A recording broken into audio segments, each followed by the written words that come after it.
The secrets of the mechanical arts are too profound to convey in a few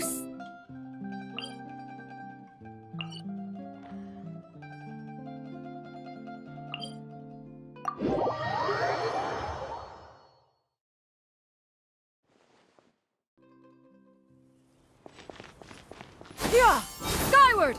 Scatter!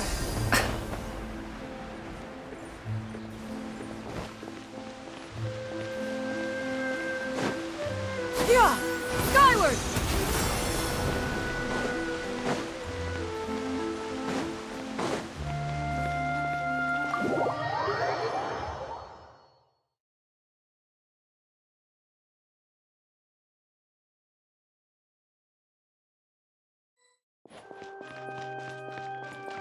Yeah!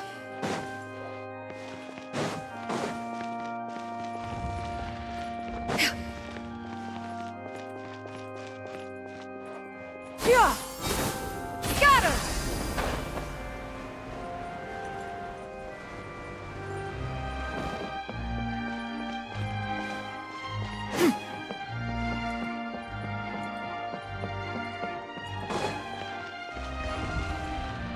Yeah! Skyward!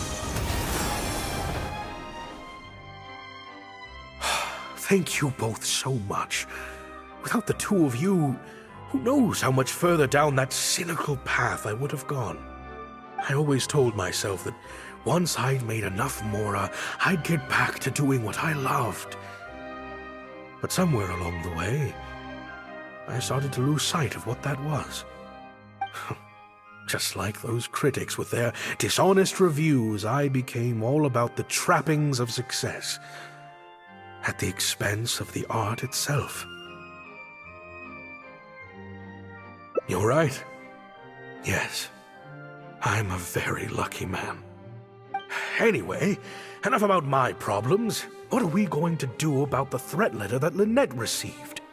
I've been looking into it a lot over the past couple of days, but it doesn't seem like it was one of our competitors after all. Ah, yes, about that. Lynette, do you have a moment? Wait, you're Jillian's sister, right? I'm sorry. Gina insisted on coming to see Lynette. I couldn't stop her. Lynette, I'm sorry!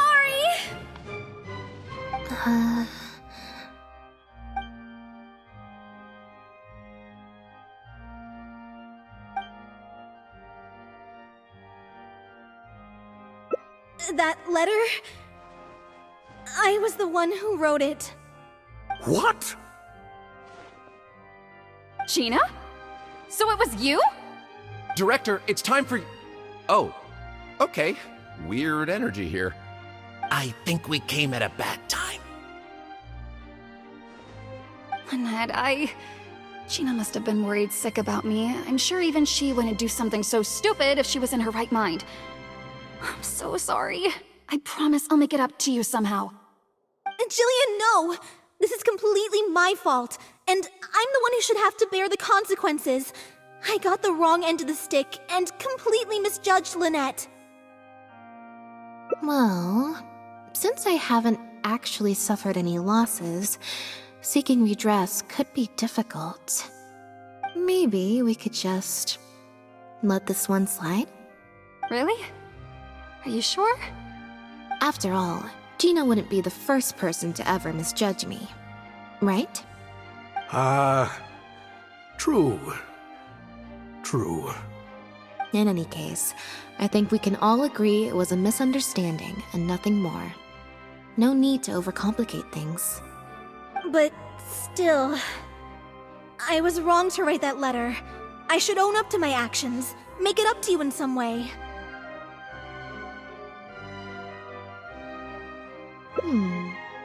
If that's what you really want, then how about helping out backstage? Huh? Backstage? The crew could always use an extra hand. Plus, it'll give your older sister a chance to keep an eye on you and stop you getting into any more trouble. Thank you, Lynette. Really, thank you so much.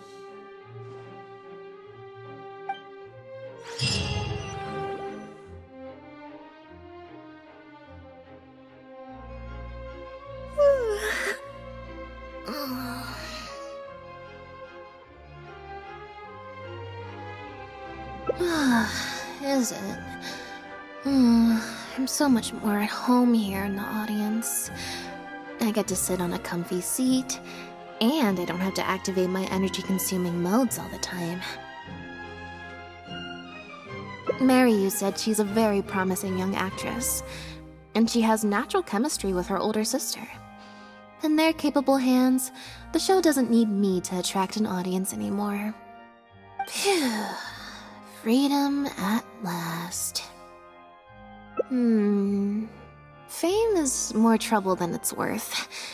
I'd rather leave that side of things to my brother and the others. I'm happiest when I get to sit in a quiet place, watch them do their thing, and cheer them on. Yep, exactly like I'm doing now.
Yeah!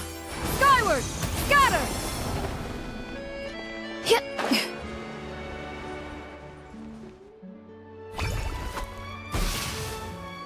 Huh. I didn't like that. Was I using it wrong? Maybe if I just...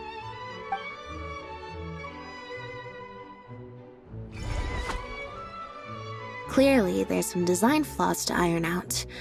I'll have to let Fremine know. Let's see... Which card did I get? 4. Well, the cards fell on the ground though, so I don't think it counts as fate.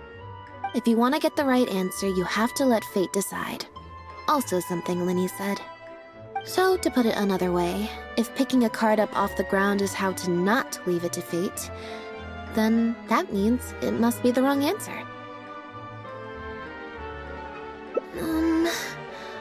Or... Why don't you pick a card? Since I ran into you here, that means... our fates are, like, interfering with each other. Thank you. This one is final, I promise. Here, take the Fateometer. If it's 5 or above, that means fate successfully changed. Anything lower than 5 is a fail. Also, if you have your own thoughts about what I should do, feel free to share it. Now that I've got a good problem solver here to help, I don't need to run every little thing by fate.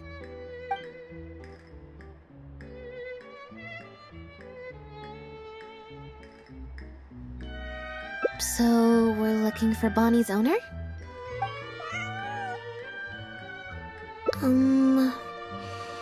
I think I'll go to the Steambird and see about putting an ad in the paper. You want to come along? I think Bonnie wants you to come with.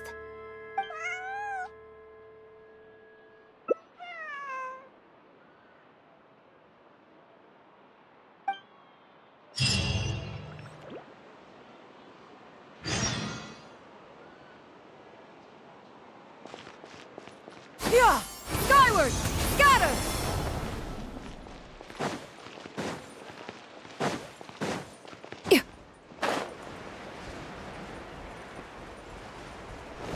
Yeah! Skyward!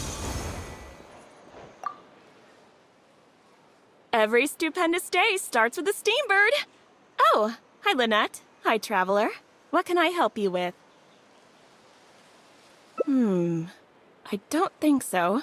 Have you picked up a stray? Yep. If there's no commission to follow up on, could we post a notice about the missing cat instead? Why, of course. What a kind thing to do. Just fill out the form.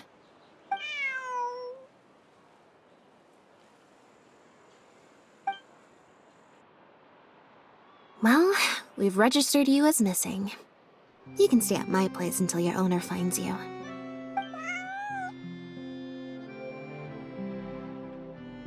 Also, I just wanted to say thanks for keeping us company for so long. Well, I should probably head back to the drinks reception.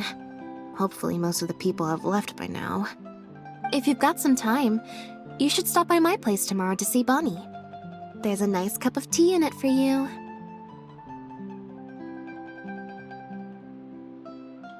Alright, see you then.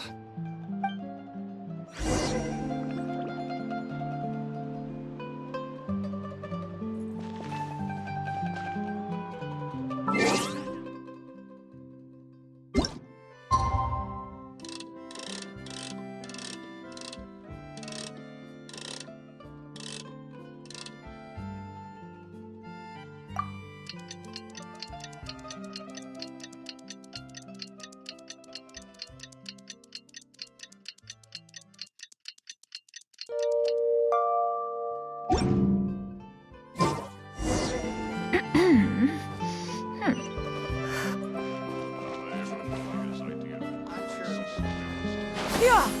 Skyward!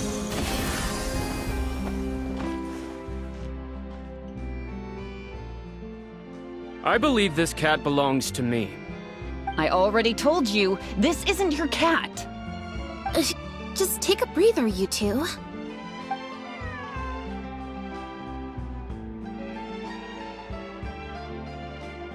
Oh, you're here. As you can probably see, you'll have to take a rain check on that tea I promised you. At least for now. This is my friend's cat. He's preoccupied with some important business, so I came to retrieve her in his stead.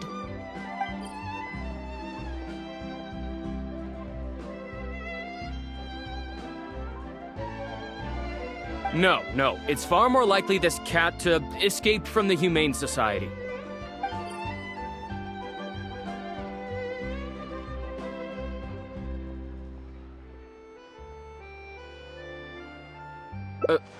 Bonnie? That's the name I've given her in the meantime.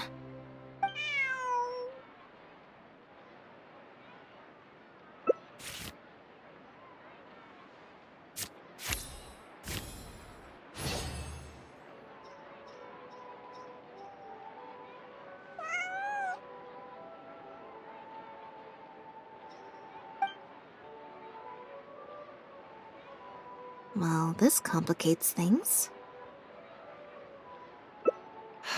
I told you before. This is my friend's cat. It's normal for her not to trust me. Listen, I'm the director of the Humane Society, okay? We've got so many strays, dogs, cats, you name it. I'm not even the one feeding them most of the time. You can hardly expect the cat to recognize me. She just looked somewhat familiar, so I came to check, just in case. If she turns out to be one of ours, I'll take her back. Simple as that. Even if that's not the case, the Humane Society could still take her in. If no one else comes to claim her, that is. We're an organization that specializes in rescuing and sheltering stray animals. We've been in business for several decades now. I'm Bernard, the current director. The Humane Society. Huh. The name sounds familiar. I remember hearing good things. You're the one in the Quartier Lyonnais? Yes, that's the one. Anyway, if it's not too much trouble, could I possibly take a closer look at the cat? If it turns out I really am mistaken, I suppose that means the cat belongs to this lady here. She would be the only remaining option after all. It belongs to my friend. Go on, Bunny.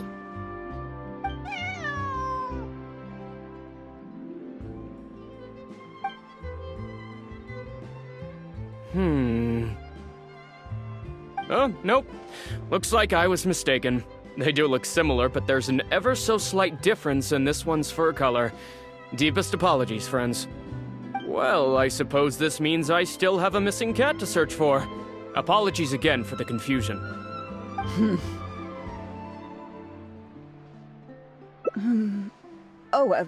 Yes, exactly. Wait a second. You lied earlier, didn't you? Lied? I'm afraid I don't know what you mean. A liar always has a tell. The look in their eyes, their breathing pattern, the way they hold themselves. The things that can give you away are often more numerous than you would think. What are you talking about?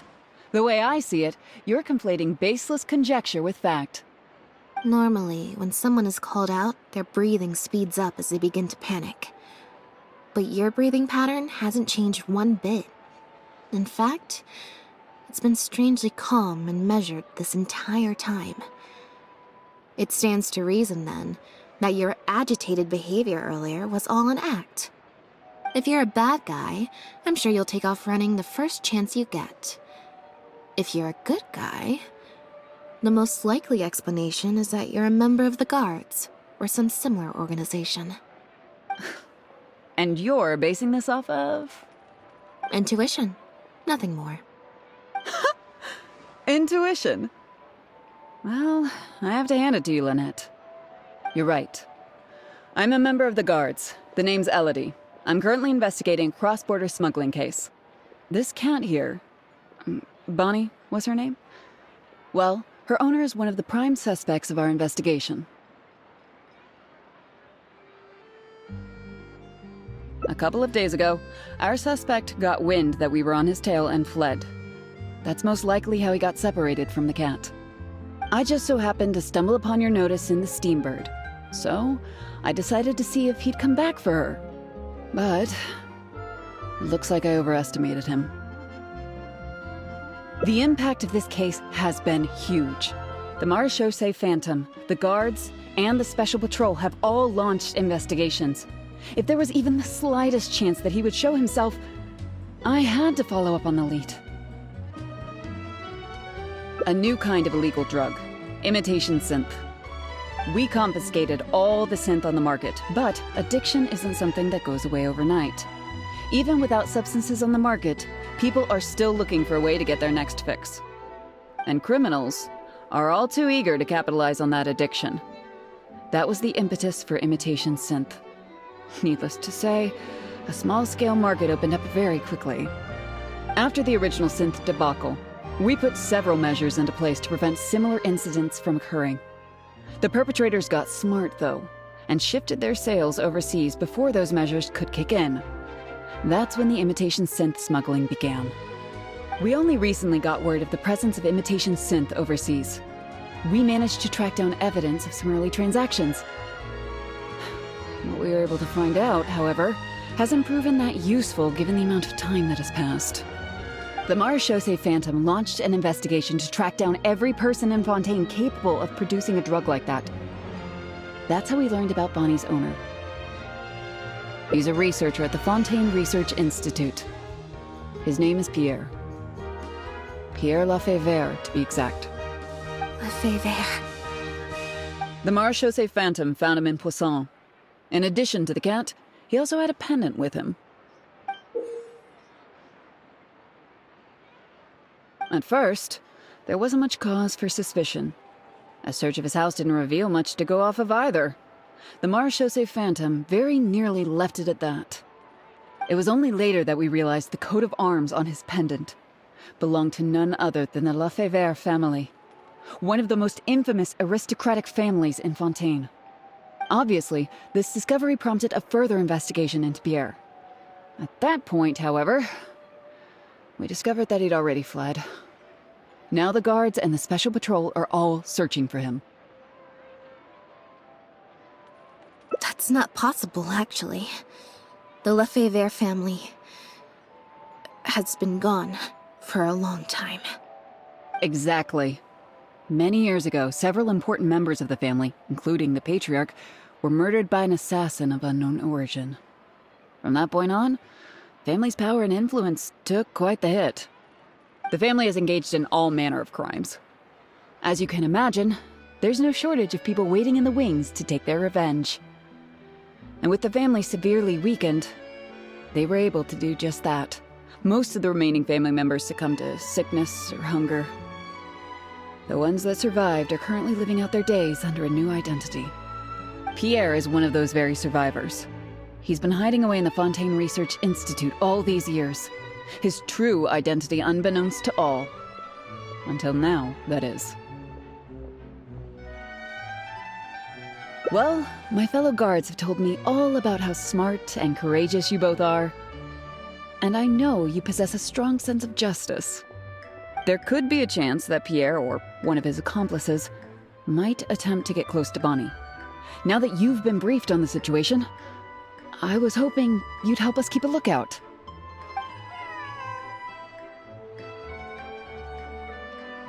If I take Bonnie back to the guards with me, there's no way Pierre will try and come for her. Not even the most daring of criminals would attempt something like that.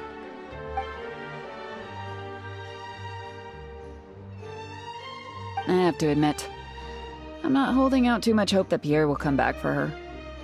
But if there's even the slightest chance, then it's worth a shot.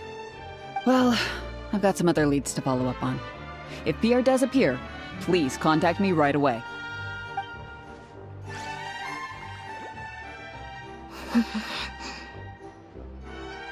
It's nothing. I'm fine. It's just... the head of the Lefebvre family. He was the eminent person who kidnapped me all those years ago. It was at a dinner party. Someone tricked me into boarding the Lefebvre family carriage. Whoever it was, they took me back to their home. But before anything worse could happen, Father intervened.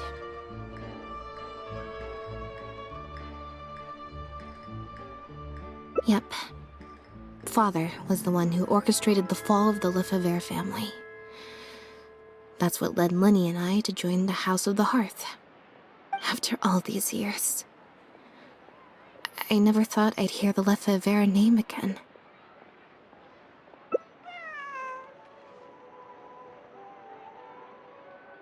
Don't worry about me. I wasn't feeling sorry for myself. I was just thinking about Linny. He's been acting strange recently.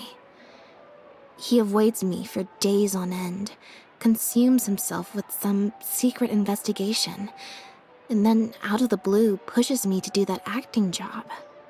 Thinking about it now, it's almost like the one I drew from that deck of cards was part of his plan all along.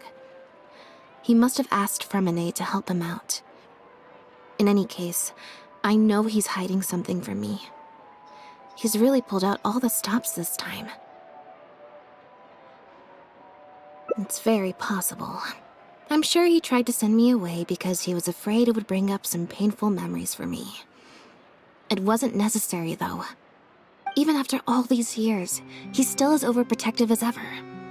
You'll have to help me teach him a lesson if we run into him along the way. Yep. I want to head to the Fontaine Research Institute to learn more information about Pierre. Just let me activate search mode and then we'll head out. Who knows? Maybe we'll run into Linny along the way. A little bit of both, perhaps. For the most part, though, I just have the sense that something's not right. Something isn't adding up about Pierre's story. I'm just not sure what.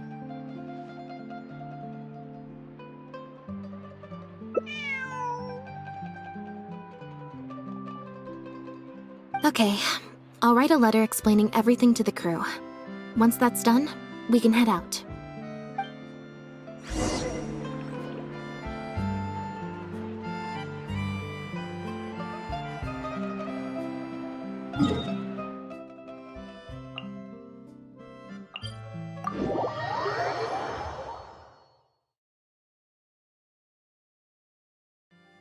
Peace prevails throughout the land, and all things are made new, as buds in the spring. This is an auspicious era for humanity.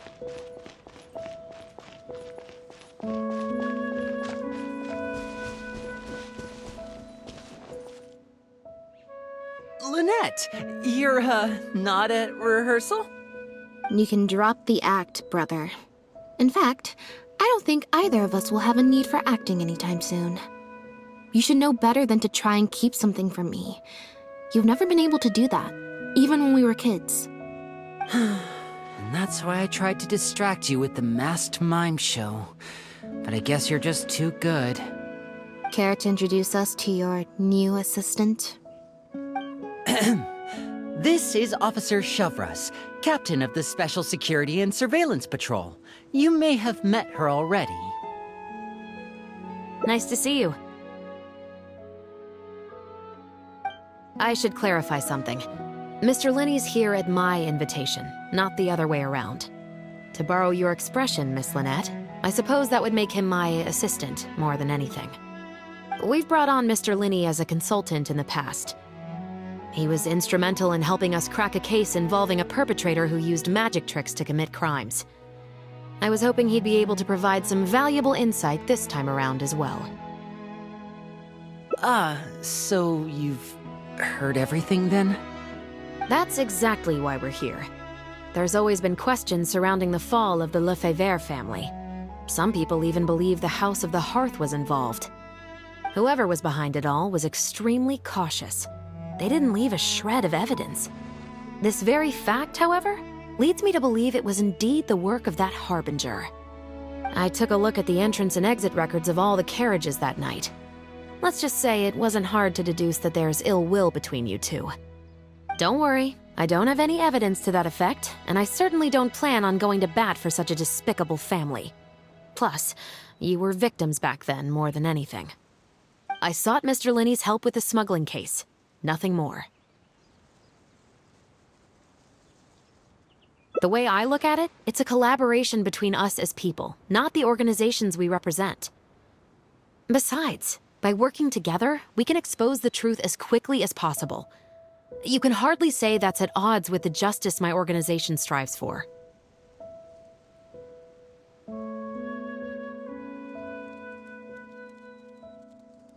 Not at all. I was planning to invite you from the very beginning, Miss Lynette. It's just that my assistant here raised some objections. Linny, I'm not the same person I was back then.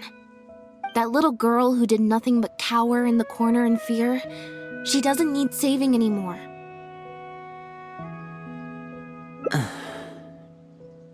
I'm sorry, Lynette. You're right. I let my concerns get the better of me. Oh, and the next time you want to distract me, you should try a different approach.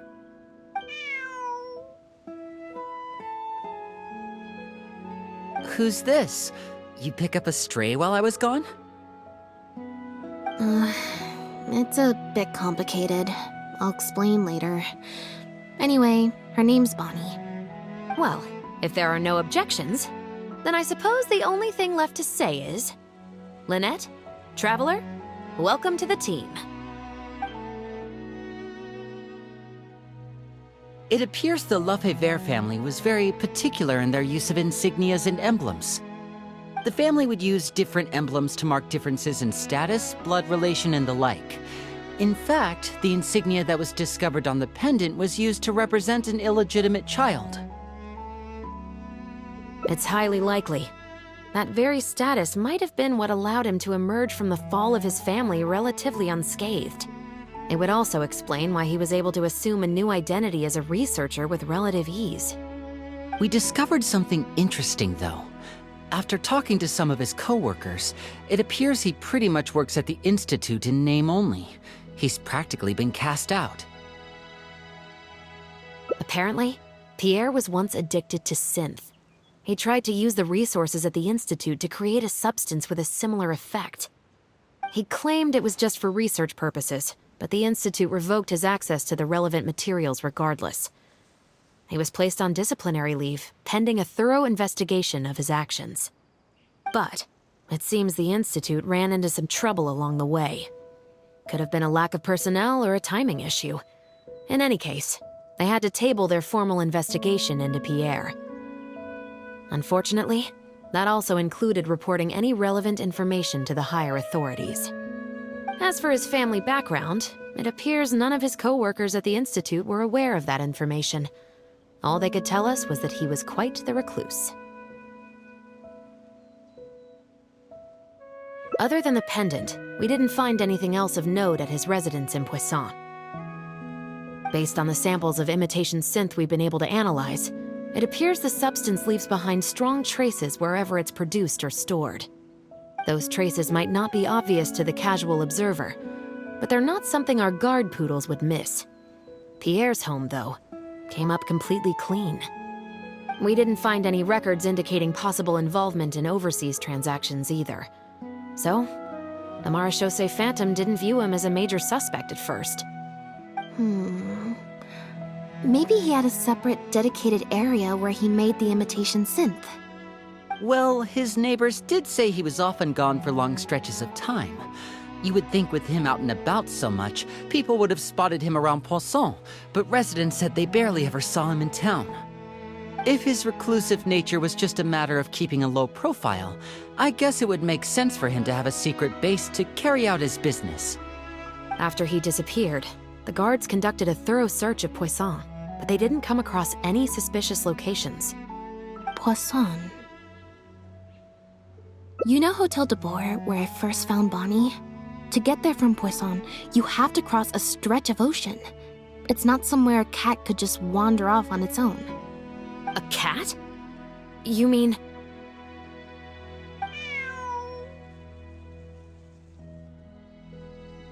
Bonnie is Pierre's cat.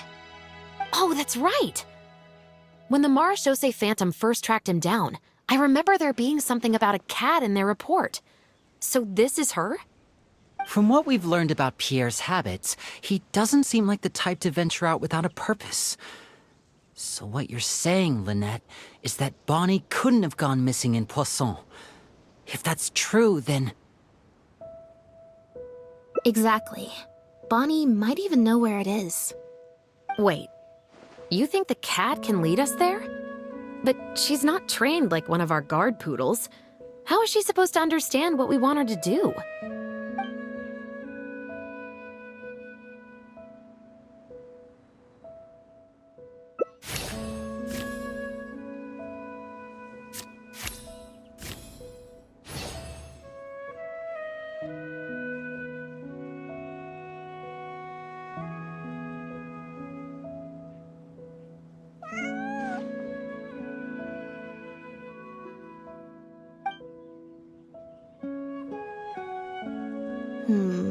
Near the coast, the beach, and beneath the cliffs.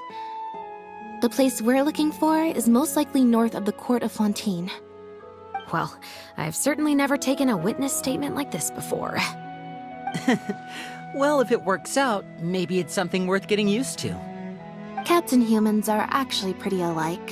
When it comes to communication, most of what we want to convey can be accomplished through body language alone. But humans tend to rely too much on speech to ever take advantage of that fact. Of course, body language has its limitations. You're not going to be able to get across anything too complicated. The important thing is that we now have a lead. Let's try and find a place that matches the clues Bonnie gave us.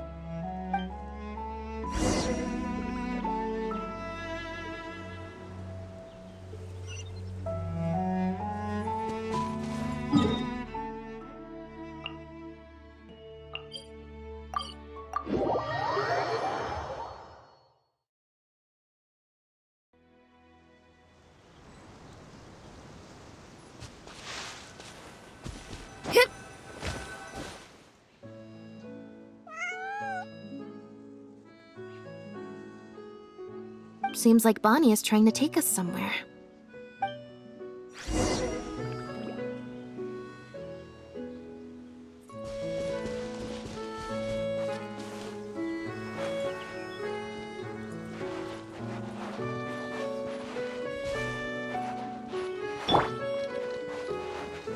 Gardamex ahead.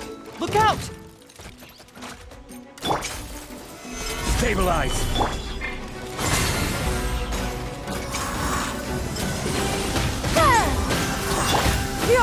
Scatter! Useless. Gears of the storm! Too late for regret! Disappear.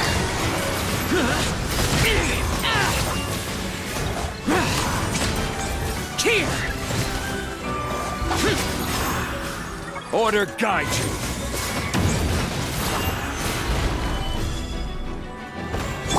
Dare to mess with me? Seize the skies! Yeah! Scatter! Skyward! Useless. Have fun with this gift! Lament. Here!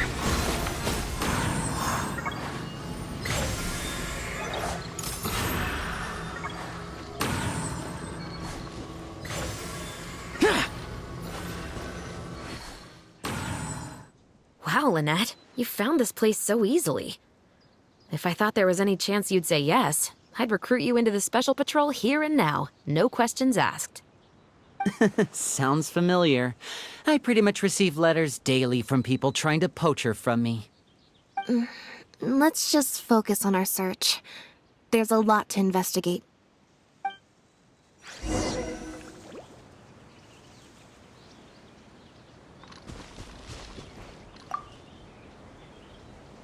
Aha! Just as we thought. This is where the imitation synth was being made. Looks like he's got more than just imitation synths stashed around here. In addition to the raw materials needed to synthesize the substance itself, there's a large quantity of cleaning agents and a few drugs I haven't been able to identify. These cleaning agents are likely used to dispel traces of the substance, like its smell. The Special Patrol did some digging into imitation synth. Our records indicate that it's very difficult for ordinary people to detect traces left behind by the stuff. I'm sure that was the case for Pierre as well. It must have taken a considerable amount of time and skill to ensure all those traces get washed away. But what are these other drugs for?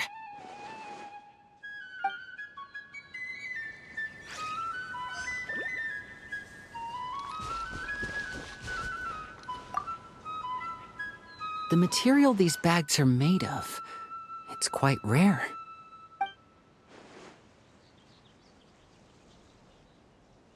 It's the very same, actually.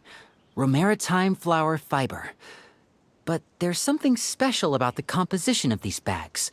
I took a closer look, and it appears they're not only waterproof, but also corrosion and leak resistant. Even the strings look specially designed to keep the bags closed nice and tight. I came across some bags made of the same material just now, but they were much smaller and thinner. From the look of them, they seemed far less durable as well. Very similar, actually. Normally, it would be easy for a guard poodle to sniff out the imitation synth, but if it was sealed away in a bag like that, it might be possible to elude detection for some time. But what could these big bags be for then? If the goal is to keep the imitation synth hidden and sealed away, these bags seem a bit too conspicuous.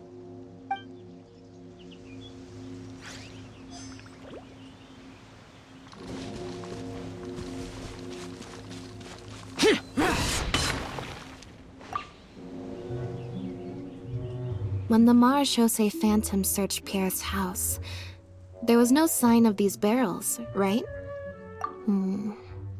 You're right. That doesn't seem like his way of doing things. How did he get them here, then?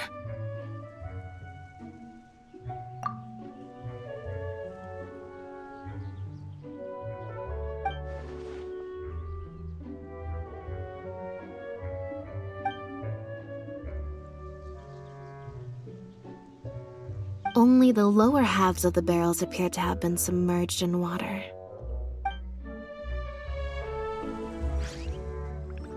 Based on the various ingredients we've found, this appears to be where Pierre was cooking up his imitation synth. It looks like he used a special cleaning agent to get rid of any residual traces of the substance on his person before he left. That's how he was able to get past the guard poodles. So then he transferred the imitation synth into small sealed bags and took it somewhere else for the drop-off. No. I don't believe our suspect is the kind of person who'd go around carrying incriminating evidence with him. That would potentially create too many eyewitnesses. The cleaning agent and the sealed bags might get past the guard poodles, but if a member of the public or even a guard on patrol happened to see him during the drop-off, a quick search would reveal everything. That's still a very risky operation. The barrels we found were wet around the base, but the top half was dry. As if they'd been standing upright in the water.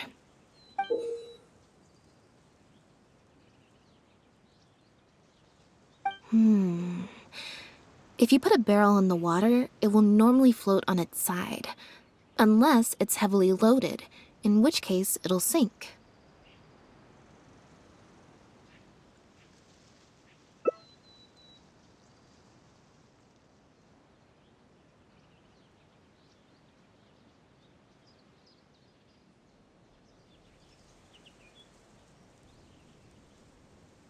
Yes. With flotation rings around the body of the barrels, they'd stay upright in the water. And then he could afford to load them more fully. You think he used floating barrels? I suppose if he acted at night, when there are very few other boats around and visibility is low, it's a valid theory. We can't rule it out. But then, wouldn't the barrels be carried off by the waves or the currents? How would the person doing the pickup know where to look?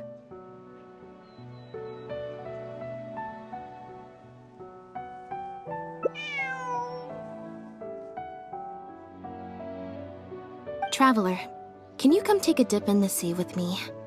I have a feeling that somewhere down there, we might find some rope. If a rope can be used to keep a pet from running away, then why not a barrel?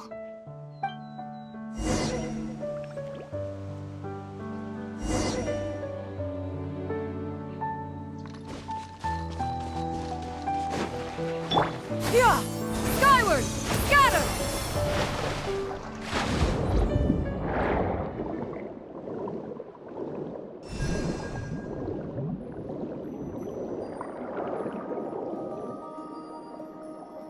The wreckage of a small boat?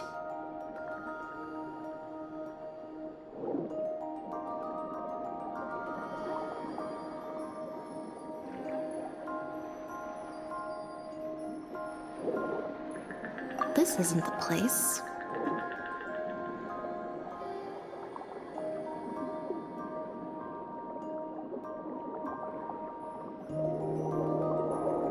This isn't the place.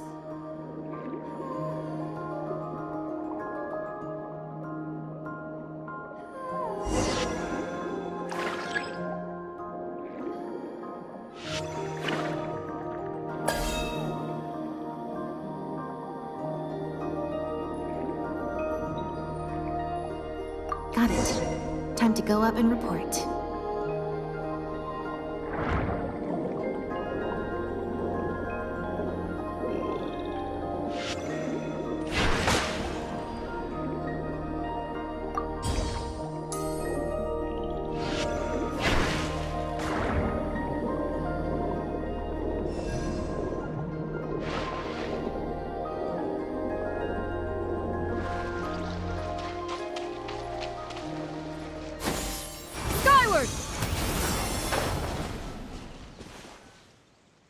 As expected, we found a few pieces of rope and some anchoring stones underwater. If you attach them to a floating barrel, it would look like this. With this anchoring system, it would be possible to use floating barrels for the drop-off. You would just need to drop them in the water at the agreed-upon location. We also came across the wreckage of a small boat. It must have been left out on the water and capsized due to the force of the wind and waves. Its small size, however, would have made it perfect for staying undetected. Let's talk this through. Based on the evidence we've collected, it seems like Pierre would row a small boat out to the agreed-upon transfer point, drop off the barrels, leave, and then row back and retrieve them after the transfer was complete. It could be that he was trying to avoid meeting up with his associate face to face. As one of the sole survivors of the Lefebvre family, maybe he was just used to that sort of elusive lifestyle. It seems like Pierre deliberately chose the floating barrel method so that the goods could be dropped off and picked up at separate times. That way, the two parties wouldn't have to meet each other. Well, if that's the case, they must not have a very close working relationship. Let's not jump to any conclusions just yet. Assumptions can be detrimental to solving a case. It's possible they were just trying to keep a low profile. Two boats sailing to the same location at once could be too conspicuous.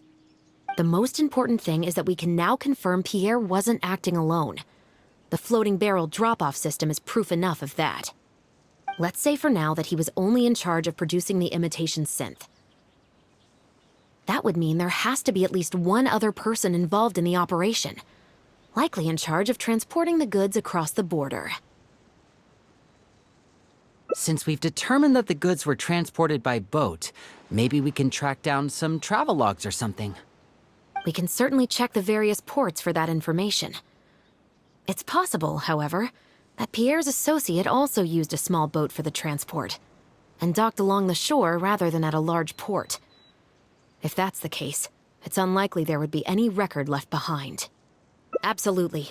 Before Pierre disappeared, we made sure to investigate all sorts of outward-bound vessels. We also had port authorities keep a lookout for anything suspicious.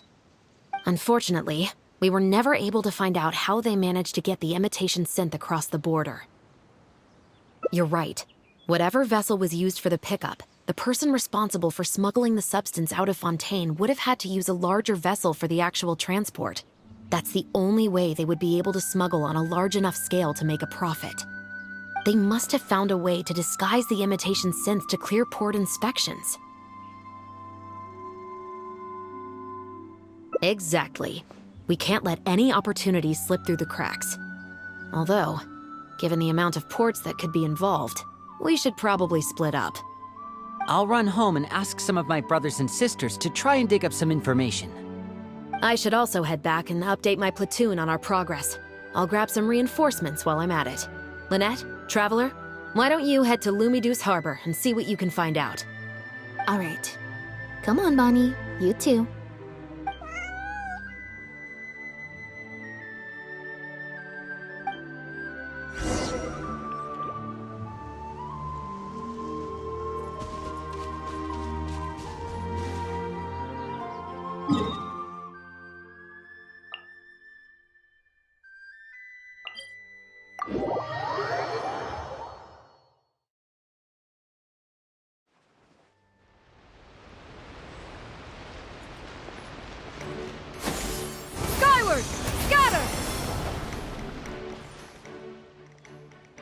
Oh, Lynette, Traveler. And Bonnie, too. What brings you all here? Did something happen?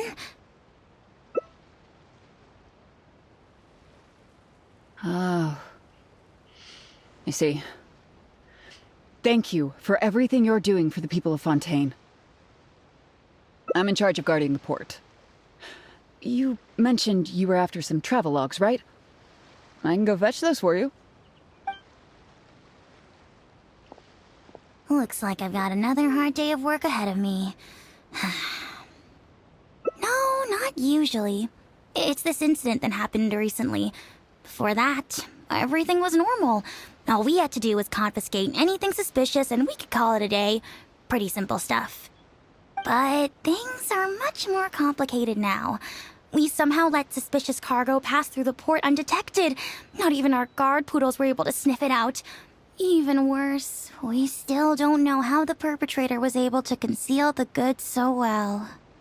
By suspicious cargo, do you mean imitation synth? Yep. However, prohibited substances are just one example. We confiscate all sorts of contraband during the course of our inspections. Or at least, we're supposed to. So what happens to the goods you confiscate? Oh, we keep them in a storage locker. If they turn out to be something particularly dubious, we'll turn them over to the Maison Orderly.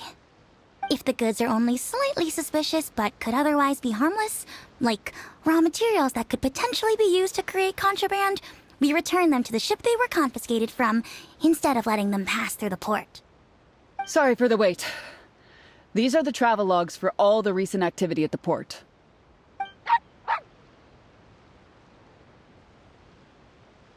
Oh, you brought Gerard with you. Actually, he followed me here himself. It's like he smells something on me.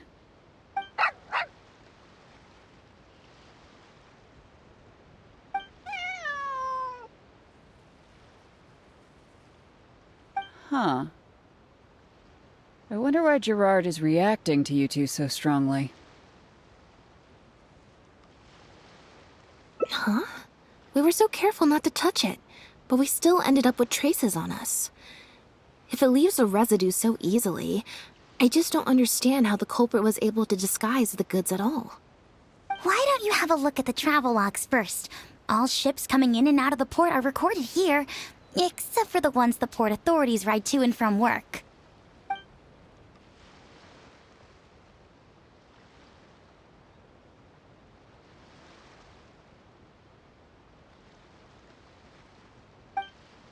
The Humane Society.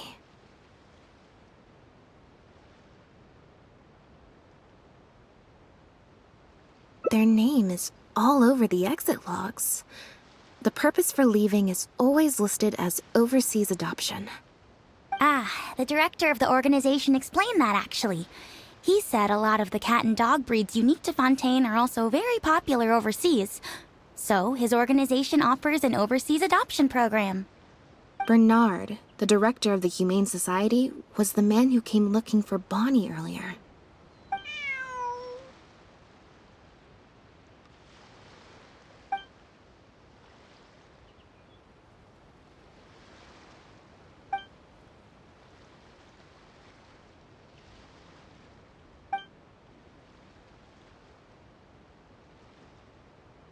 Have you figured it out too, Traveler? The way the criminal disguised the goods? When Bernard asked to take a closer look at Bonnie, he was actually checking whether there was any imitation synth in her stomach.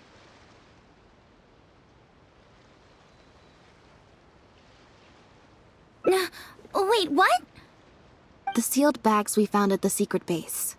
They were specially made to be corrosion resistant. There were gaps around the lids of the barrels, and airbags were used to keep them upright in the water. Those drug shovers found at the secret base, she most likely didn't recognize them because they're not used on human beings. It's an anesthetic used on pets. The perpetrator must have given it to the animals. Pierre must have made the animals swallow the sealed bags full of imitation synth at his secret base. Then, he stuffed them into floating barrels and left the rest to Bernard. The sealed bags combined with an animal's body odor would certainly be enough to mask the scent of imitation synth. During our inspections, we would have never thought to inspect the bellies of those animals for anything suspicious. Even if we tried to feel around for something, I'm sure it would be difficult to detect. Exactly. I bet Bernard even transported animals with synth in their stomach alongside ones without. That way, it would be even harder to say with certainty that something was amiss. She's probably in the clear.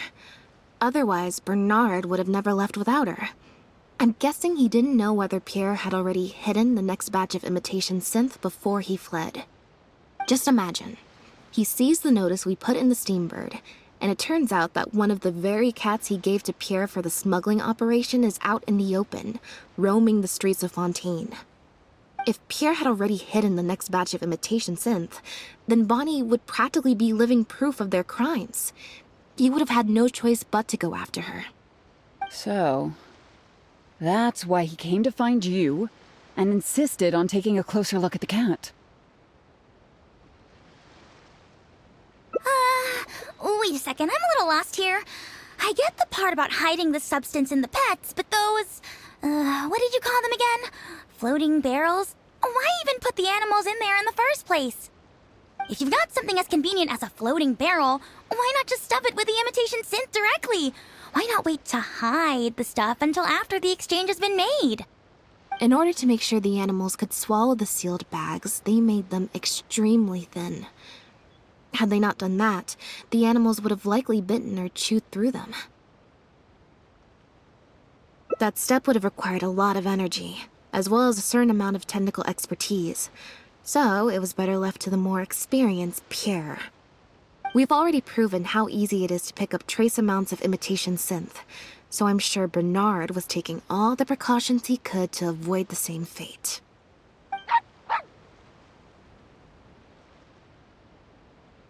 Okay, then let's head to the Humane Society right away and bring that guy to justice. I'll bring a Gardamek to speed up the process.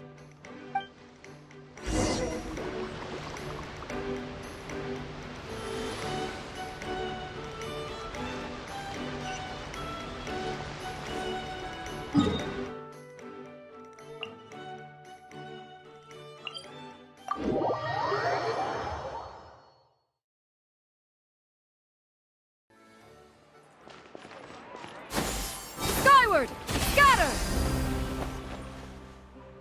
The headquarters of the Humane Society should be somewhere around here. Bernard could show up any moment now. Ah, you're the people from earlier. Wait, you're from the guards?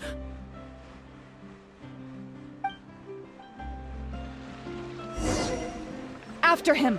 We can't let him get away!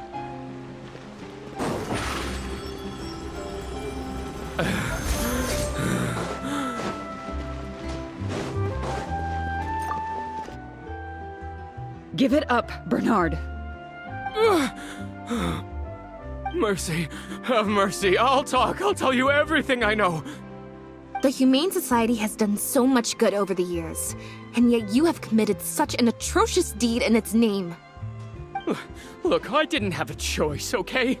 My father cared about those blasted animals so much, he didn't bother to take care of his human wife and son at all. While those animals were showered with love, I lived worse than a dog. No one asked. Tell me, how did you first get to know Pierre? Well, after I took over the Humane Society, it gradually became harder and harder to maintain its operations. Until one day, someone suddenly passed me a letter.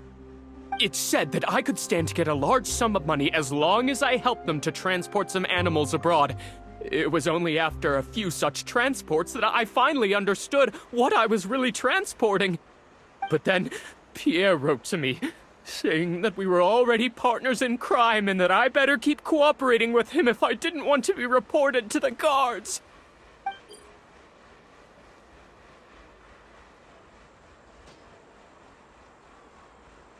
You knew it from the very beginning, didn't you? The reason why you had to go through so many steps just to transport some animals. I'd suggest that you confess everything right now if you don't want to add anything else to your list of crimes. Yes, officer. I would order wooden barrels and flotation devices according to his instructions, and then load the sleeping animals onto a boat. Once I sailed to the location he provided, I would dump everything together into the sea. And a few days after that, I'd come by again in my boat and pick up the animals sleeping in the barrels. Once I had received enough of them, I'd bring them to the harbor to be adopted abroad. That guy, Pierre, he was running the entire show. He set up all the meeting times and found all the foreign adopters. Oh, and he even supplied all of the goods, too. I just did the transport. He was the one who planned out and executed everything else. Look, I don't know, okay? I've never ever met him in person. We've only ever communicated through letters. And when did he send his final letter to you? Just last night. He said that the Maréchaussée Phantom is now after him, so he's planning to go into hiding for some time. He didn't mention where he's thinking about going, though, but he did tell me to look out for the guards. It's been a few days since Pierre's last appearance. I'd wager that he sent that letter after he found his hiding spot. I burned them. It was on his orders. I had to burn every letter after reading them. I wasn't even allowed to share them with the rest of the society employees. Sure sounds like you're trying to use the lack of witnesses or evidence to pin the blame on Pierre. No, I swear, this time I'm only telling you the truth. Well, we can check the truth of your statements at the Opera House. I hope you know what'll be coming for you if I were to find any discrepancy between the evidence and the testimony you just gave. I know, I swear I was just telling the truth.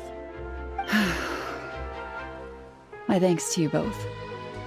Had it not been for you, I really don't know what would have happened to this case. Bonnie helped, too. That's true. It was all thanks to her that Bernard was finally exposed.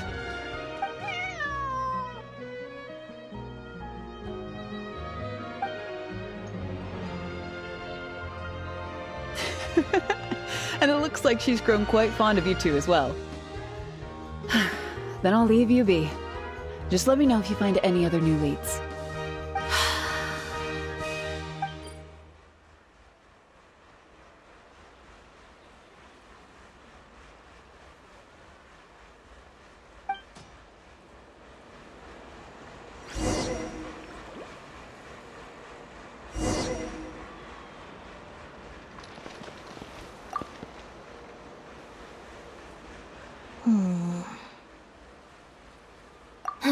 It was that obvious, huh?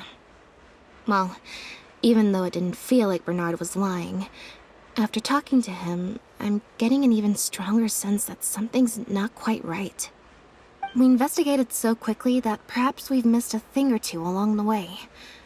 Let me activate deduction mode and consider things again from the top to see if we can find anything new.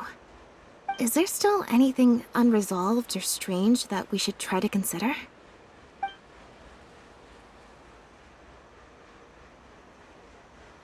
The Marechaussee Phantom found Bonnie and the Lefebvre pendant at Pierre's residence. That was the beginning point of our investigation.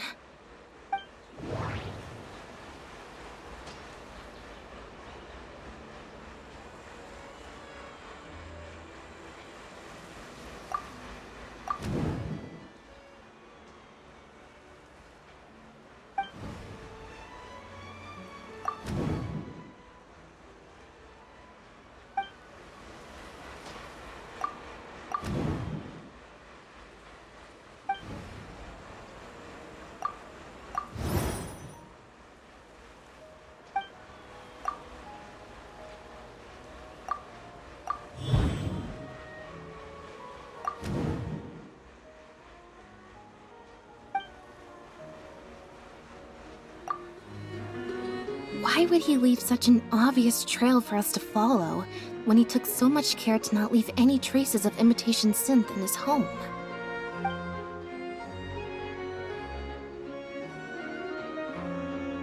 Well, we've discovered that Bernard is responsible for the trafficking, while Pierre deals with supplying the goods. Is there something else in this scheme that we're missing?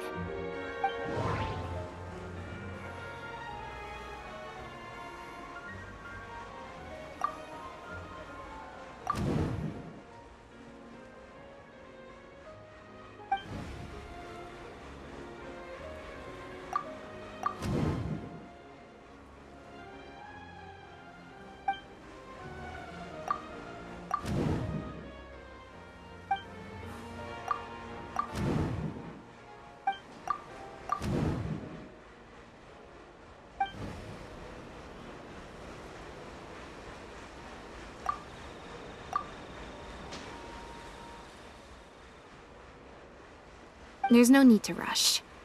Let's see. Bernard claims to have received a letter last night from Pierre. In the letter, Pierre stated that he had gone into hiding. Is there something wrong with the letter?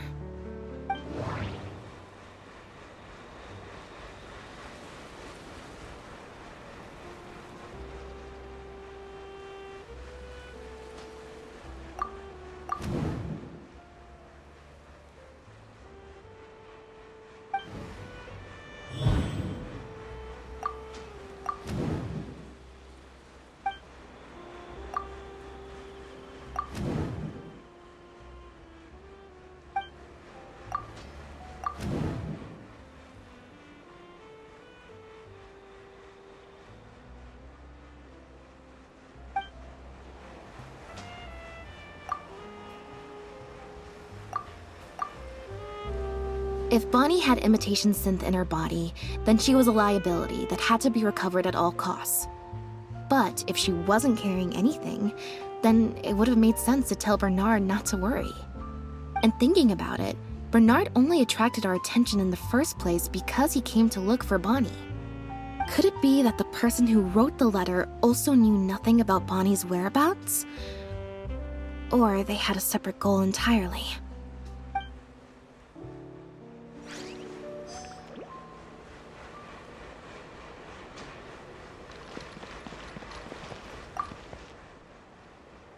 Now behave, and follow me to the interrogation room.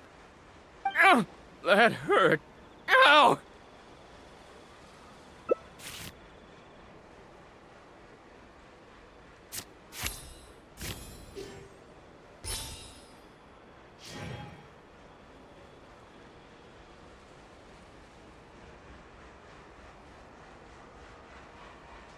Is everything really over? I still feel like the relationship between Pierre and Bernard is not as simple as it appears. Also, I've had this strange sense that something's off the entire time we've been on the case. And it has only gotten worse. Ugh. No good. I've still got nothing, and I'm nearly out of energy.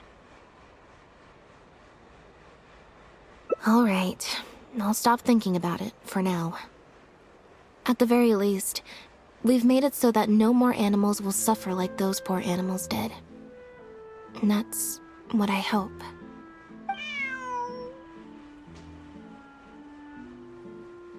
Let's go to the Humane Society and see if there are any animals left that might still need our help, before my energy for today completely runs out.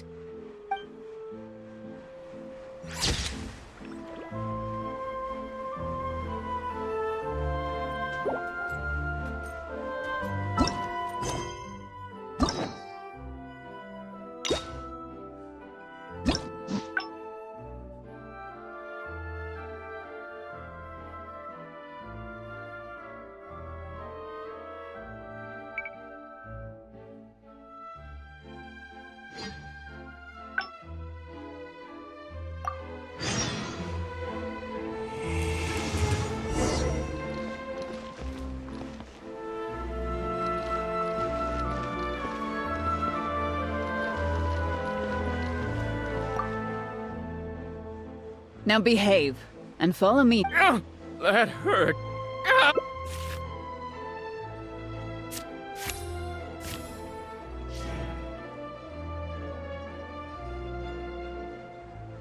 Is everything...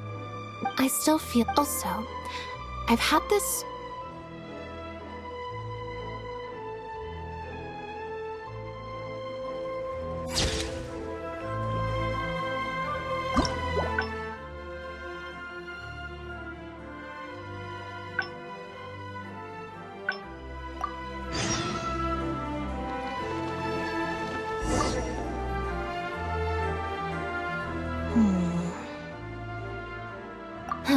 It was that obvious, huh?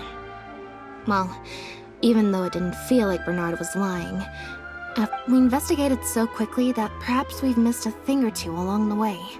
Is there still anything unresolved or strange? Well, we've discovered that Bernard is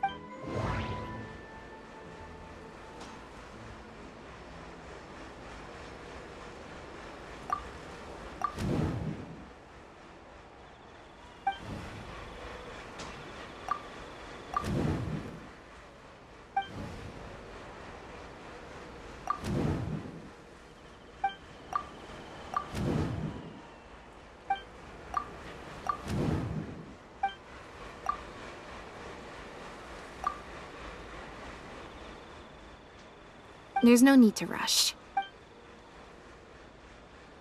The Marechaussee Phantom...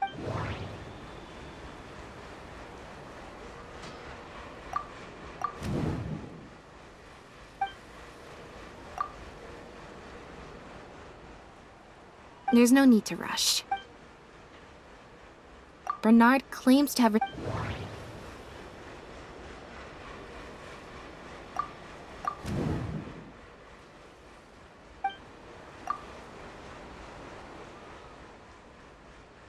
There's no need to rush.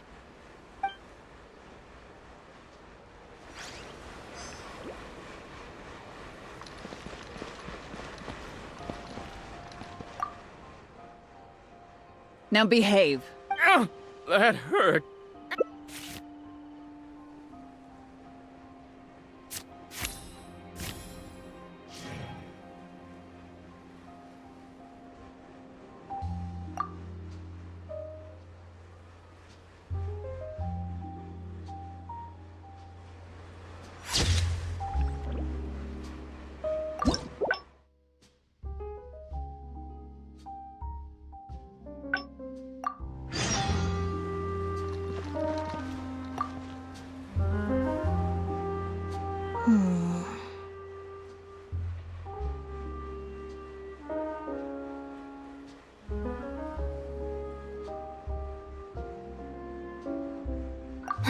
It was that obvious, huh? Well, even though it didn't feel like Bernard was lying, after talking to him, I'm getting an even stronger sense that something's not quite right. We investigated so quickly that perhaps we've missed a thing or two along the way. Let me activate deduction mode and consider things again from the top to see if we can find anything new. Is there still anything unresolved or strange that we should try to consider?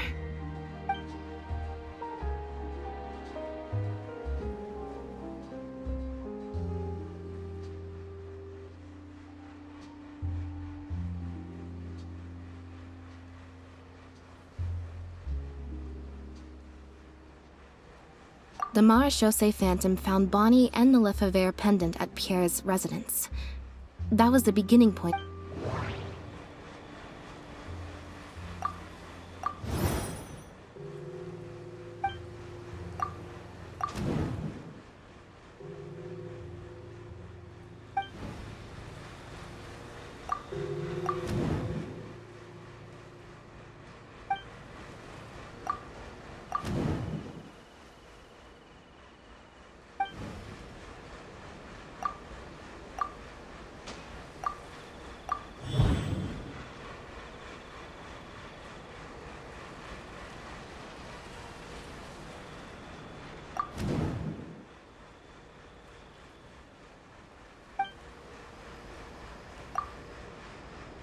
Why would he leave such an obvious trail for us to follow when he took so much care to not leave any traces of imitation synth in his home? Bernard claims to have received a letter last night from Pierre. In the letter, Pierre stated that he had gone into hiding.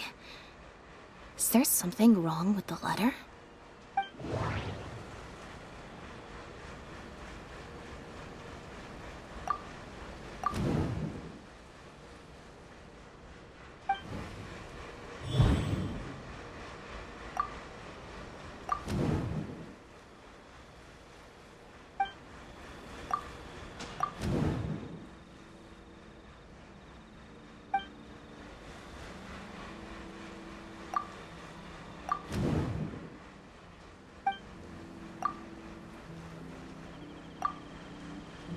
If Bonnie had imitation synth in her body, then she was a liability that had to be recovered at all costs.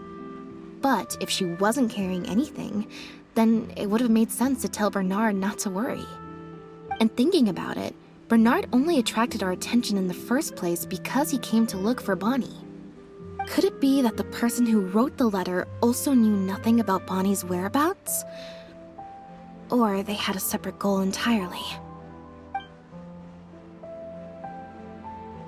Well, we've discovered that Bernard is responsible for the trafficking, while Pierre deals with supplying the goods. Is there something else in this scheme that we're missing?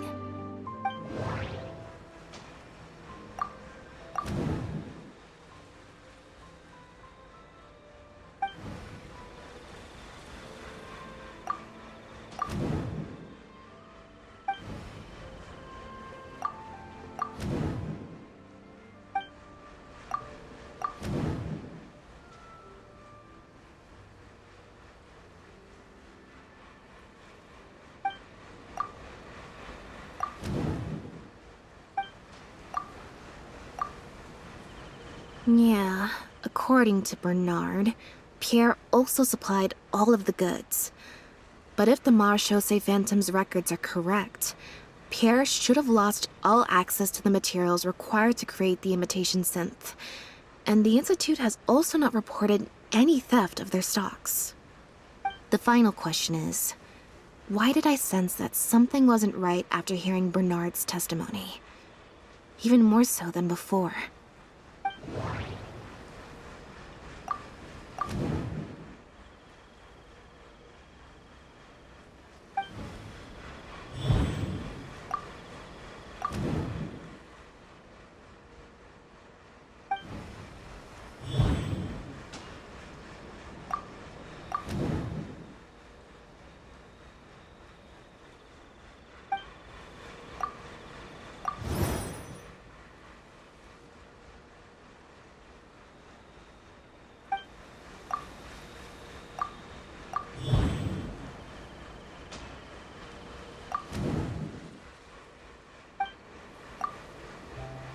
Deductive mode deactivated.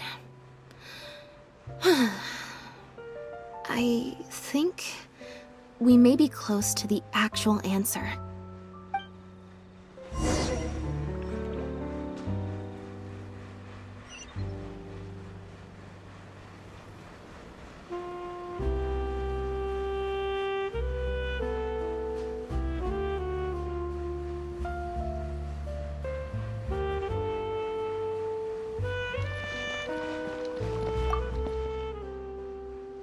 Now behave, and follow me to the interrogation room.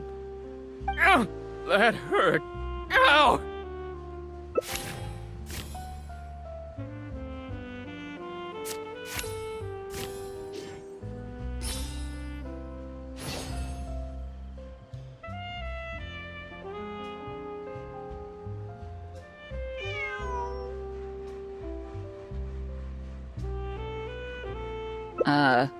Is there something else you need from me, Traveler? Huh? I see. It all makes sense now. Hey, what are you talking about? Look, even our confessed criminal here has no idea what you're saying. Because he has been kept in the dark all along. And I assume it's the same with Pierre.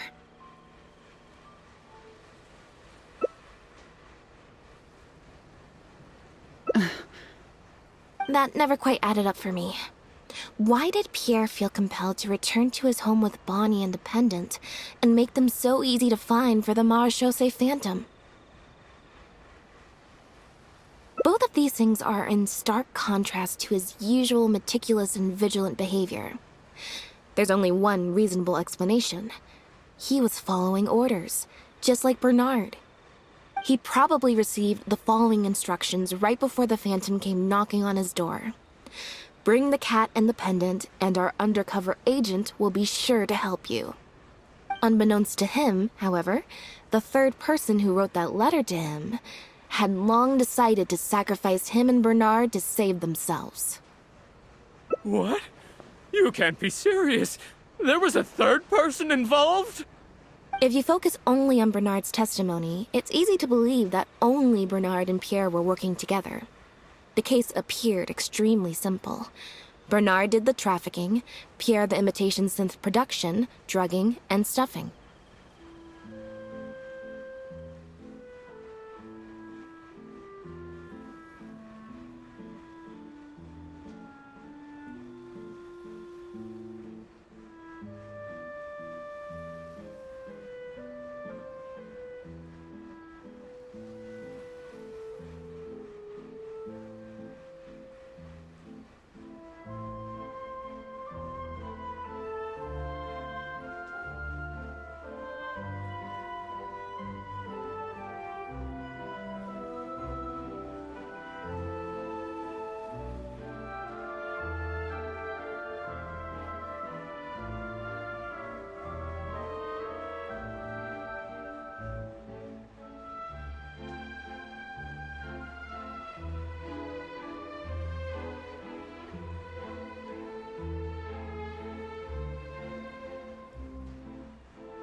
Wait. But that doesn't make any sense. If that's the actual truth, then as soon as Pierre is caught, he'll explain his side of the story and the third person will... Yep, which is why the third person made sure that Pierre would never be found again.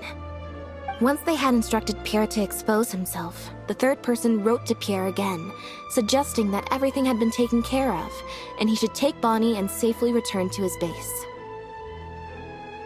Of course, Pierre's disappearance at such a sensitive time immediately made him a prime suspect. Knowing that Bonnie had last been seen with him, all the third person would have to do from that point on would be to lead the Phantom to investigate the Humane Society and get Bernard to confess the truth. Wait, so you're saying that the letter I received yesterday, the one that made me think Pierre was still alive, it was also sent by the third person? Is that what happened? I'll get back to headquarters right away and reinvestigate this case from the top. Chevra said that assumptions can be detrimental to solving a case. Someone among us, however, has been feeding us all kinds of preconceived notions ever since our first meeting. They suggested that Pierre's disappearance was an attempt to escape the judgment of the law, and that Pierre was a scion of the Lefebvre family. But if the disappearance is truly just a cover-up for a murder, then couldn't the true scion have been an illegitimate daughter, rather than an illegitimate son? Huh? Haven't you taken this joke a bit too far? You're right. I did let a lot of assumptions get to my head when I first started to talk to you about the case. I'll make sure to correct my behavior. You deliberately fed us lies, but even you could not control every last detail of your plan. There was a flaw in your scheme, and something didn't quite go as planned. Getting the Marechaussee Phantom to notice Pierre was only the first part of your plan. Had they failed to take notice of the Humane Society, they could have cast a wider net. And you couldn't predict what they might possibly find, if given enough time. This, of course, was the main weakness of your plan. As someone accustomed to acting from behind the scenes, you didn't want to take the risk of personally proposing a raid on the Humane Society. So, you thought about pulling a few more strings, so all the suspicion would point towards Bernard and his society. Once the Phantom expanded their search, it would only be a matter of time before they found Pierre's base. If a cat last seen with the suspect turned up dead at the imitation synth base, it wouldn't be long until the Phantom would figure out exactly how she had been mistreated and turn their eyes towards the one organization that has been sending boatloads of animals out of Fontaine. It was probably during your ambush of Pierre. You didn't even have the time to check if she had already been stuffed full of imitation synth.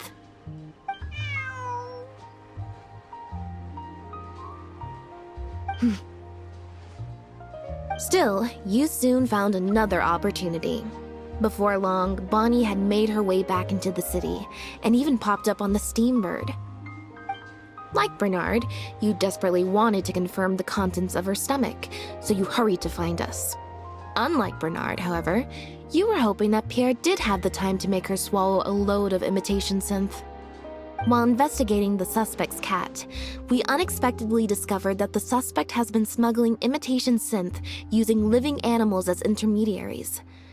That was your plan, in any case. With that, you'd have been able to lead the investigation towards the Humane Society. Bonnie had managed to escape before Pierre was able to stuff her full of imitation synth. That part of your plan could no longer be carried out. But as shrewd as you were, you came up with another plan right away. You manipulated the Traveler and I to help you identify Bernard as a key suspect.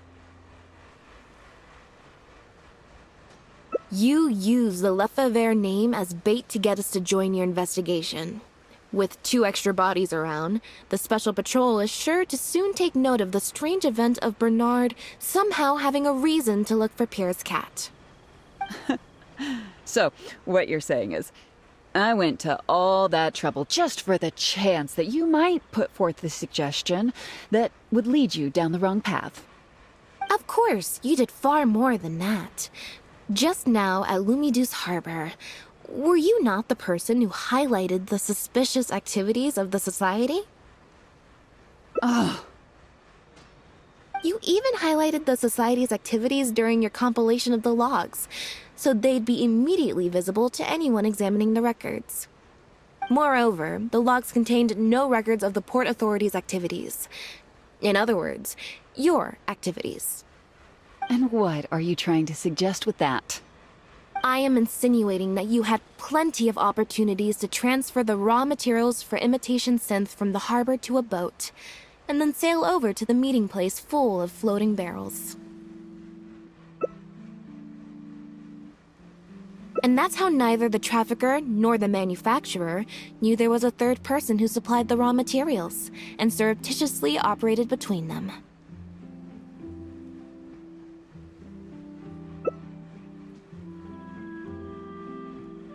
Pierre manufactured imitation synth using the raw materials you provided, stuffed the animals, and placed the animals back into the barrels. Having received the green light from you as Pierre, Bernard then retrieved his animals and shipped them out of Fontaine once he had received enough for a full batch. This is the truth behind your smuggling ring. I can't believe it. I never put two and two together. You've sure got an extremely lively imagination. So what do you think she's going to say next? Ever thought about a career in writing crime novels, huh? It appears that it's quite easy to predict what you'll think or say. Then if we apply that to this case, we can also think of a few places to look for incriminating evidence. You know very well that this case will not end until Pierre is found, so you will have him commit suicide out of fear and shame to end the investigation for good. That way, you can also pin the blame for the overseas smuggling activities, the theft of the harbor's confiscated raw materials, and even the Lefebvre name on him. After all, dead men tell no tales. But you still want it to appear as if he had sent that last letter to Bernard, so you have to make sure he cannot be found until after Bernard has confessed to the authorities. To do that, you either will hide his body until you've found an appropriate time to set up a fake suicide scene, or you'll dump it someplace where it'll be hard to determine the exact time of death. Submerged in water, for instance. The location would ideally allow you to keep the body hidden for some time while also letting you keep an eye on it.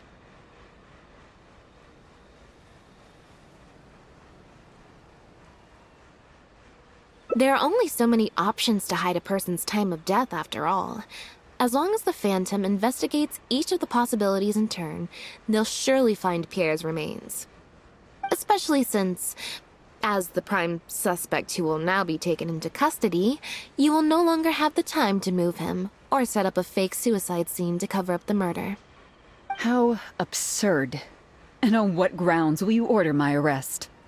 Don't think for a second that your spouts of nonsense will amount to any kind of real argument. After all, I'm... Elodie Lefebvre! As the captain of the Special Security and Surveillance Patrol, I hereby declare you as a suspect in the case. If you have any objections, you may raise them later during interrogation. That's right. We received a message from Lumidu's Harbor that you were going to investigate the Humane Society. We didn't expect to run into you at such a critical moment. While at the harbor, we noticed something else extremely interesting. Apparently, you often used all kinds of excuses to swap your shifts. And if one were to match the times of your shifts to the activities of the Humane Society and those of certain foreign ships, they'd find them to be an exact match. That's just a coincidence. Yes, I'm sure you have already thought of a dozen different ways to explain away the suspicious activities, but as far as evidence goes, that should be enough to warrant taking you into custody. Don't worry.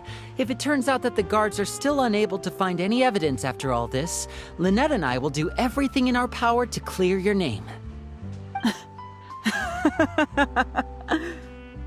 Although judging by her reaction, I assume no follow-up from us will be needed. The Lefebvres were infamous for using disguise and infiltration to achieve their goals. Who would have thought that they would have planted someone within the guards? Judging from the timeline, they likely arranged for you to enter the guards before the fall of the clan. But they probably didn't expect you to turn it to your advantage and use your job to save yourself during the purge. Not only that, but you actively participated in the interrogation, arrest, and judgment of the Lefebvres during their fall, thus clearing yourself of suspicion. You brutally and cruelly abandoned your allies as soon as they outlived their usefulness, just like a lizard cutting off its own tail in order to live. You've been doing this for years. So you played me like a fool after all? Ah!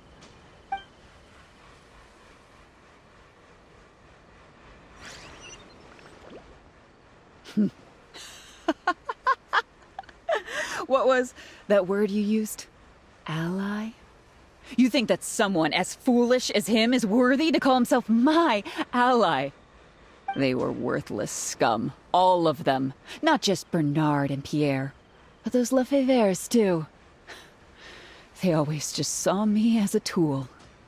I lost all my chances of a normal life just because I was born into their lot. Not only that, but because they wanted me to become an undercover agent, they stripped me of my name, too. I had to live in constant fear of them while they were alive. And even once they were gone, I had to continue to bury my heritage and my name. Always worrying that their enemies would come knocking at the door.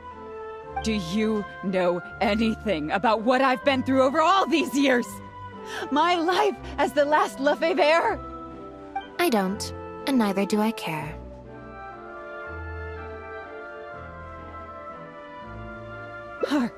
Are you for real? Aren't you a Lefebvre victim too? Elodie, you're the only one still living under the shadow of a name. That's enough. Keep your hands where I can see them and do not resist arrest. If you have more to say, save it for the interrogation room. What a joke.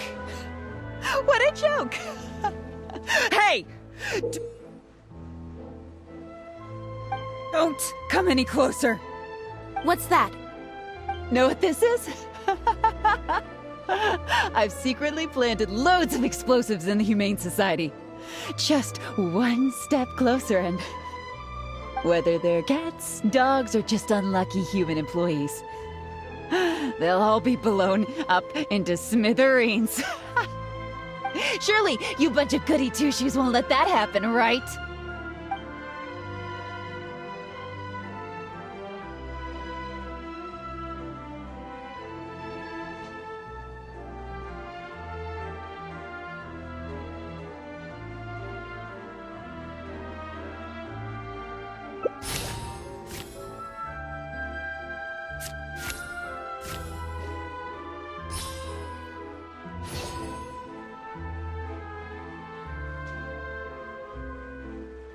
I can understand how you feel. Like you, we are also victims of the Lefebvre clan. But if you were to endanger innocence now for your own gain, the public anger towards the Lefebvres would only rise to a boiling point.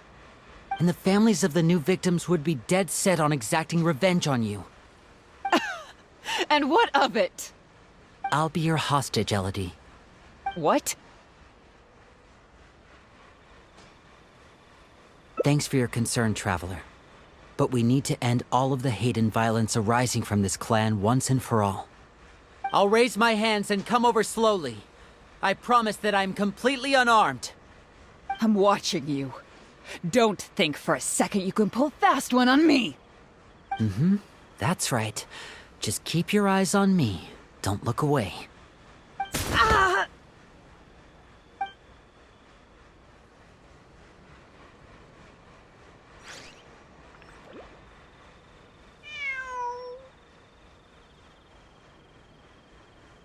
Phew. So I was right after all. It's easier to deal with the person causing the problem than the problem itself. This is it. Looks like it's just a toy. guess that's probably why she suddenly flipped and knocked out Bernard. He probably knew that there were no explosives at the Society. Well, given that she never even showed her face to Bernard and Pierre, I had my doubts that she'd have gone to the Society in person to plant explosives. Thank you for your help, everyone. I'll take them back for thorough questioning, and find someone better to take over the Humane Society. I might need a few statements from everybody. Would you be able to come with me? If statements are all you need, can Linny provide them on my behalf? I still need to go back and explain some things to the crew. I also had an appointment with the Traveler before we got interrupted.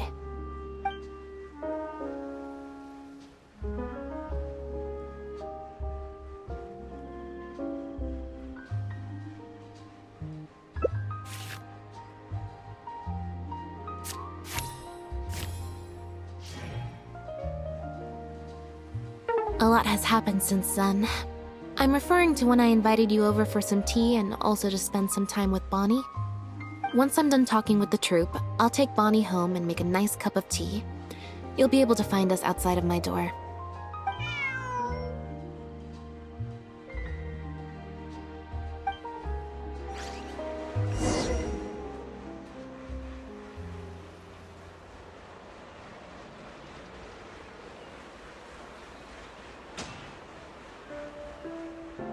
Reduced to just standing around. How absurd.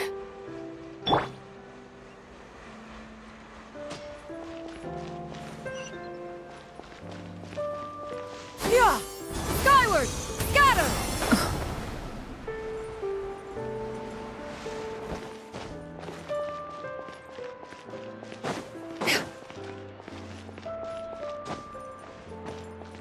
Yeah! Skyward!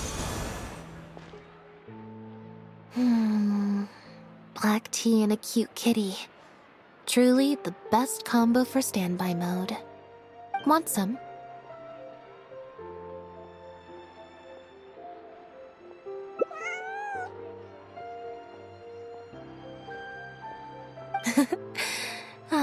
I see she's already starting to snuggle up to you. Not at all. Information is indeed very important, but if you were to try to collect every piece of information you come across, your efficiency would actually decrease. Plus, if you just think about it, what sounds more fun? Writing a statement or enjoying a tea party? Great answer. That'd be my pick too. Had we not run into that case, we could have spent the entire day like this. But now, I'm running low on both time and energy. You're right. I can sense it. I'm recharging very quickly at the moment. Something about her rubbed me the wrong way since the very beginning. But to be more precise, it was probably around the time when I saw Bonnie try to get away from her.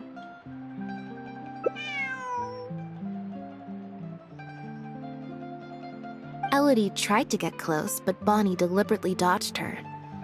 Maybe Bonnie had tried to evade her before at Pierre's base. Or perhaps Bonnie just instinctively knew that she wasn't a good person.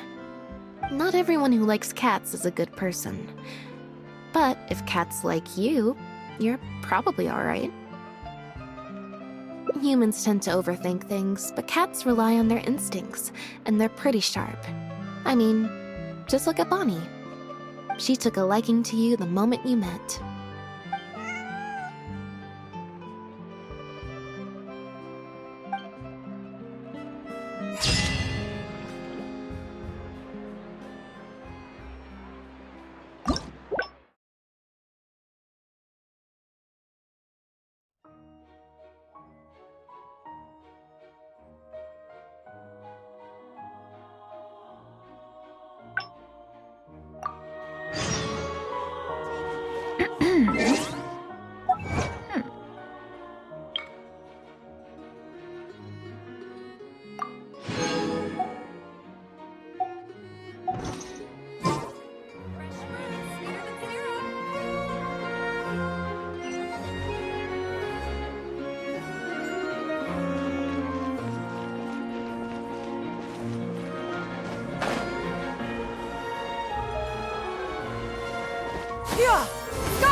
Huh.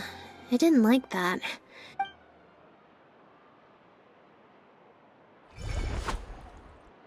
Clearly, there's some design flaws to iron out. I'll have to let Fremine know. Let's see... which card did I get? 4. Well, the cards fell on the ground though, so I don't think it counts as fate. If you want to get the right answer, you have to let fate decide. Also something Linny said. So, to put it another way, if picking a card up off the ground is how to not leave it to fate, then that means it must be the... Or... Why don't you pick a card? Since I ran it, thank you. Here, take the Fatometer. If it also... Alright. Then let...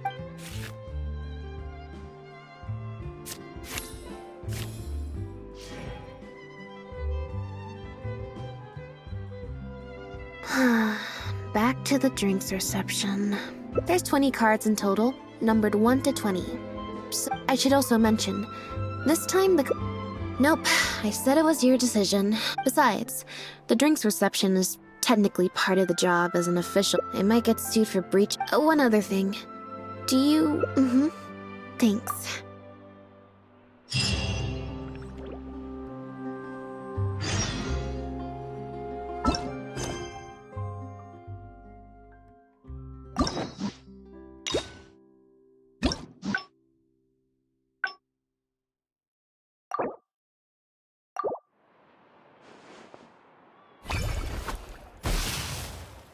Huh, I didn't like that.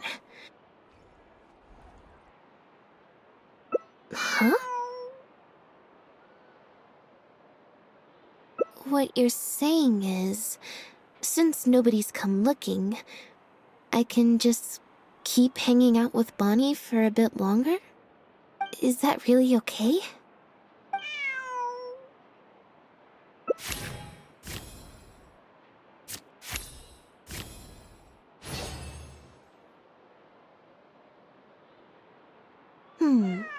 You make a good point.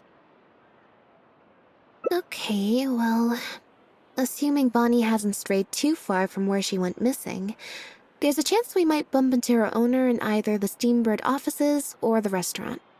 So, stick around here in standby mode? Yeah, that suits me. Oh, good idea. Bonnie's definitely hungry. May as well. We could be here a while. When I was trying to find somewhere I could space out earlier, collect my thoughts, I figured the cafe might be a good shot.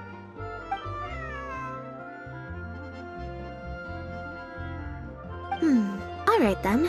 Plan of action, spend the whole day spacing out. In standby mode.